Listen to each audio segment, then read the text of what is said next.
নমস্কার। আধুনিক কবি নীরেন্দ্রনাথ চক্রবর্তীর অমলকান্তি।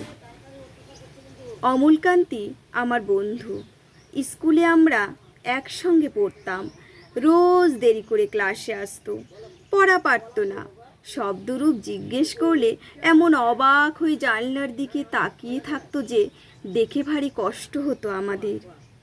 আমরা কেউ মাস্টার হতে চেয়েছিলাম, কেউ ডাক্তার, কেউ উকিল। অমলকান্তি সেসব কিছু হতে চায়নি। সে রোদ্দুর হতে চেয়েছিল।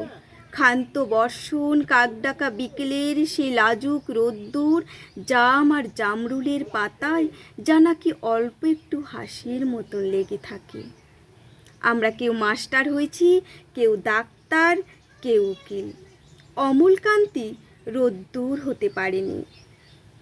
সে এখন অন্ধকার একটা ছাপাখানায় কাজ করে।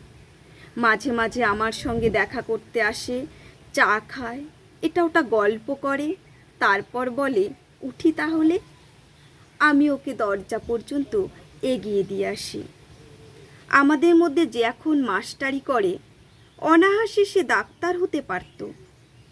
যে ডাক্তার হতে চেয়েছিল, উকিল হলে তার এমন কিছু ক্ষতি হতো না। অথচ সকলেরই ইচ্ছে পূরণ হলো, এক অমলকান্তি ছাড়া। অমলকান্তি রোদ্দুর হতে পারেনি। সেই অমলকান্তি রোদ্দুরের কথা ভাবতে ভাবতে যে একদিন রোদ্দুর হতে চেয়েছিল। নমস্কার।